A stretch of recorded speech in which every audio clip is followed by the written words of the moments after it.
In this beautiful passage from his magnum opus, the Jodo Shinshu, Venerable Master Shinran carefully explains to us the meaning of true disciple of Buddha. In the term, true disciple of Buddha, true contrasts with false and provisional. Disciple indicates a disciple of Shakyamuni and the other Buddhas. This expression refers to the practicer who has realized the diamond-like heart and mind. Through this Shinjin and practice, one will without fail transcend and realize great Nirvana, hence, that practicer is called true disciple of Buddha. Suffering sentient beings like us have been transmigrating endlessly in samsara, the vicious cycle of countless births, suffering and deaths, unable to extricate ourselves from the unfathomable ocean of pain and suffering. We do not know why we are born here, in this ever-changing environment, so badly defiled and firmly attached to greed, hatred, ignorance, jealousy, and arrogance.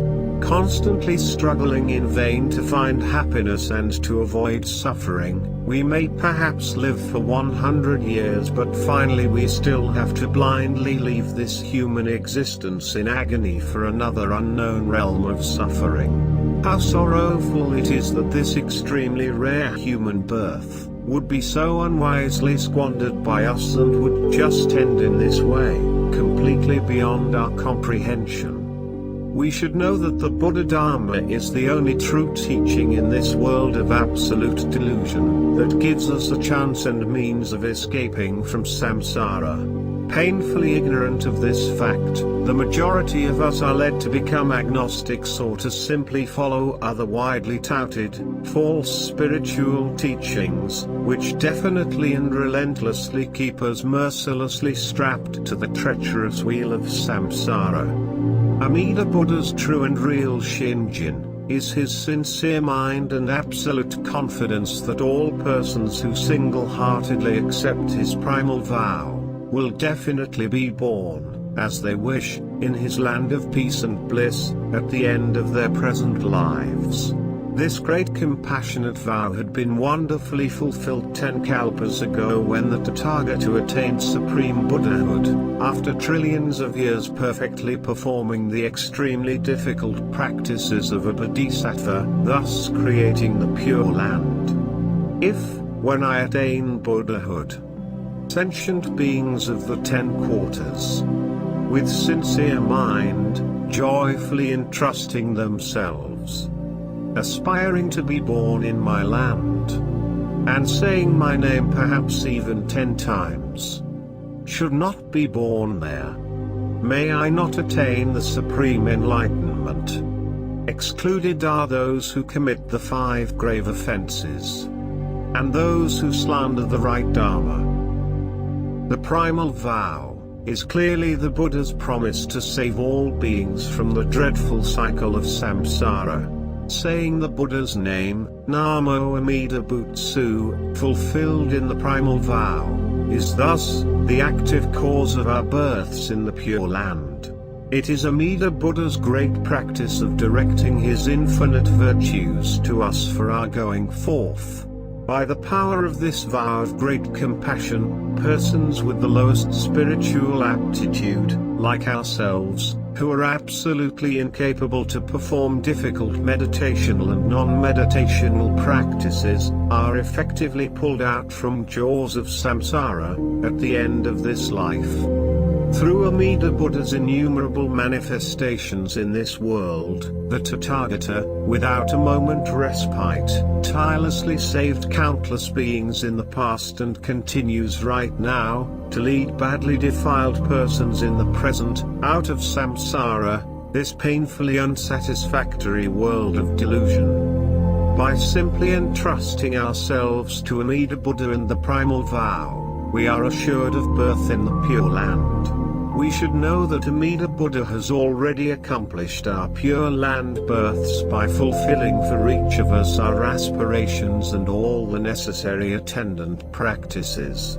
All ignorant sentient beings will realize this fact sooner or later, with the ripening of their good karma from the past, when they would become ready to receive Amida Buddha's inconceivable gift of entrusting faith, Shinjin, in the marvelously wonderful primal vow.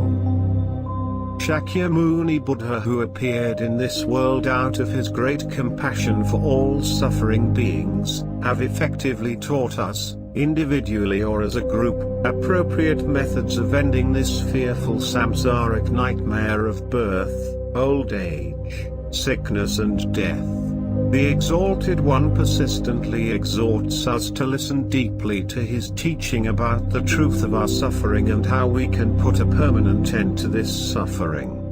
However, the sheer weight of negative karma, defilements and stubborn evil passions accumulated by us through billions upon billions of births, are so incredibly immense and varied, that extremely few of us would listen to what the Buddha taught.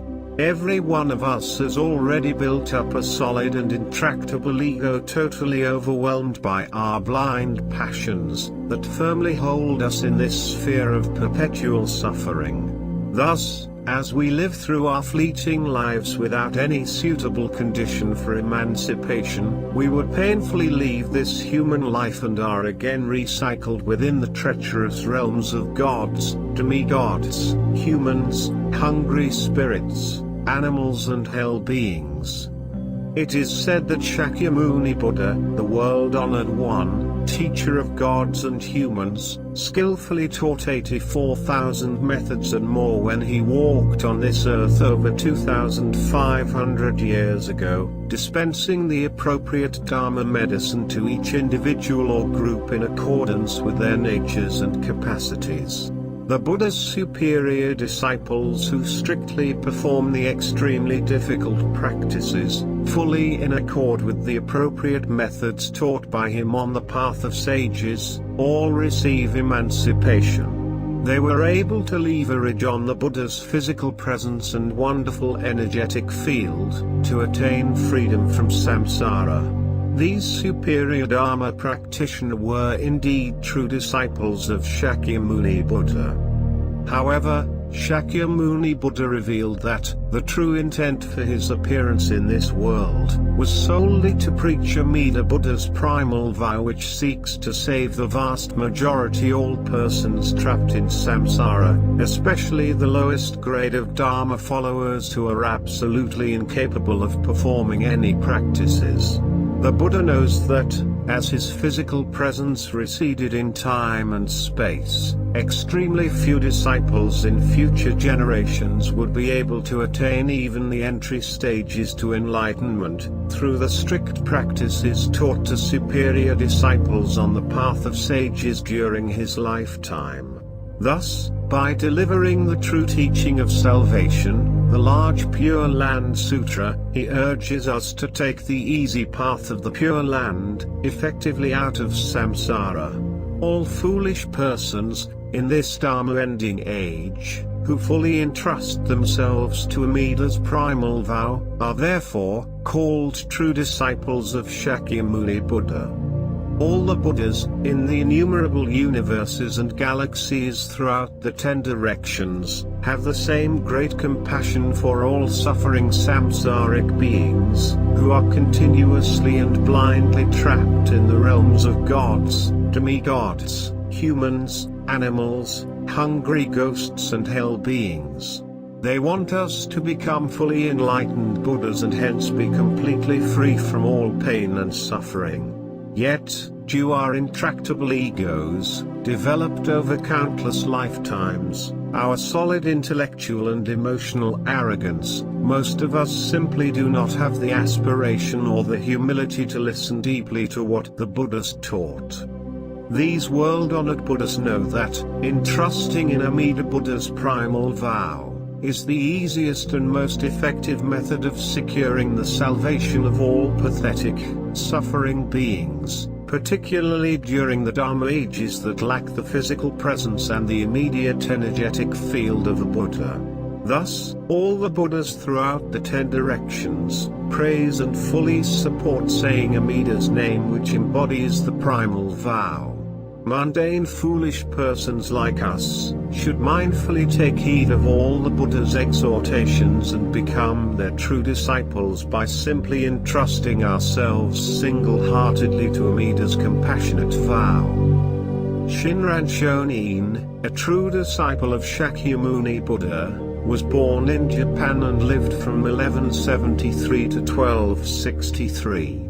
Deeply understanding the right and true intent of Shakyamuni Buddha's teachings and the explanations transmitted by the Venerable Masters before him, he clearly expounded to us about the true and provisional teachings in relation to the path of sages and the Pure Land Way. He also carefully explained about the distinctive characteristics of the right, semblance and Dharma ending ages which define the spiritual capacities of Dharma practices. The teachings of Shakyamuni Buddha on the path of sages were intended for the period when he was in this world and through the 500 years of the right Dharma age. They are altogether inappropriate for the times and nature of beings in the 1,000 years of the semblance Dharma age and during the materialistic years of the Dharma ending age that followed. Out of billions of sentient beings who seek to cultivate the way by performing meditative and non-meditative practices during the Dharma ending age, not one will gain perfect realization at the end of their extremely rare human lives. We are now entrenched in the Dharma ending age. It is the evil world of the 5 defilements.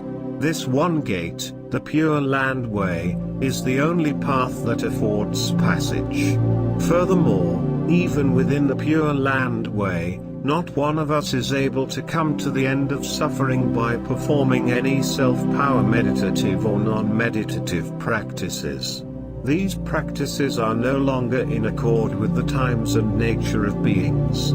Yet most followers of the Buddha Dharma today, ignorant of this fact, do not even admit or honestly recognize their own inability and unfavorable circumstances they are now in, letting this life pass by in vain and struggling without any hope of ever coming close to emancipation. In short, they are painfully ignorant of Shakyamuni Buddha's skillful teachings and true intention for his appearance in this world. However, in this Dharma ending age, followers who truly and deeply listen to the Buddha's teachings will realize their own inability, utter foolishness and adverse circumstances they are in, knowing that they are doomed to complete failure by self-powered practices. Wishing to be forever freed from the clutches of samsara, they single-heartedly entrust themselves and their karmic destiny entirely to Amida Buddha and the primal vow. Saying the name, Namo Amida Butsu, as they receive the inconceivable gift of Shinjin, in trusting mind, they know without any doubt that they have now joined the assembly of those assured of Nirvana and would be freed from the crazy cycle of pain and suffering at the end of their lives. The practice of listening deeply to the Buddha's teachings and single-hearted reliance on Amida Buddha and his primal vow are fully in accord with our true natures, spiritual aptitudes and the Dharma ending age. Followers of Shinjin belong to the rightly established group whose births in unconditioned land of peace and bliss at the end of their lives are absolutely guaranteed. They are thus wonderfully and rightly described by Master Shinran as true disciples of Buddha. True disciples of Buddha are therefore the appropriate term for Buddhist followers, especially in this Dharma ending age, who rely completely on Amida Buddha's absolute vow power, other power, and are truly settled in diamond-like Shinjin. They know without any doubt that they will be Buddhas in Amida's pure land at the end of their present lives. Naturally, they would live out the rest of their lives, remaining as foolish persons filled with blind passions, yet carefully watch over and constantly protected by the compassionate light of Amida Buddha, Shakyamuni Buddha and all the Buddhas in the 10 directions. However, as expounded by Master Shinran in the Chinese text mentioned above, true is contrasted with false and provisional. These latter categories of Buddhists really do not have the aspiration or the appropriate means that are in accord with their true natures, aptitudes and circumstances, to escape from samsara, at the end of their pitiful existence in this mortal world. False disciples of Buddha are people who may call themselves Buddhists, yet, they often mix their views and practices with other non-Buddhist, religious teachings. These are unstable, confused, ignorant followers, who always try to compare Buddha with God and Nirvana with heaven. It is extremely sad that they do not even understand that the Buddha's teachings are the only methods that could get them out of samsara, while all other non-Buddhist spiritual paths would only perpetuate their pain and suffering, relentlessly, in samsara. Provisional disciples, on the other hand, are actually good Buddhists who are practitioners of the difficult, expedient means taught by Shakyamuni Buddha in meditational and non-meditational disciplines meant for the truly superior disciples on the path of sages, during his lifetime. These followers of Buddha depend largely on their own self-power efforts, practices and strict moral conducts to gain enlightenment, without honestly taking stock of their own aptitudes for such difficult practices. Being followers of doubt and uncertainty, they may also mix their self-power practices with partial reliance on Amida Buddha's Pure Land Way. Provisional disciples of Buddha are therefore good Buddhists who do not understand that, as the Buddha's energetic presence have receded in time, all their self-power struggles are simply not in accord with their extremely poor spiritual aptitude, circumstances and the Dharma age they are in. It is again extremely sorrowful that they still harbor doubts and simply cannot entrust themselves single-heartedly to Amida's primal vow, which is now the only option available that could assure them of enlightenment at the end of this samsaric life. Listening deeply to the Buddha Dharma in general and to the Amida Dharma in particular, may all wretched foolish persons come to accept Amida precious gift of Shinjin and become true disciples of Buddha. May they, for as long as they live, continue to say the Buddha's name, which is fully endowed with the Buddha's infinite merits and virtues, in deep gratitude to Amida Buddha for his boundless compassion. True disciples of Buddha have definitely heard the call of boundless compassion. The Buddha's infinite merits and virtues are bestowed equally on all beings. May all accept Amida's gift of Shinjin and obtain birth in his land of peace and bliss. Namo Amida Butsu. Namo Amida Butsu. Namo Amida Butsu.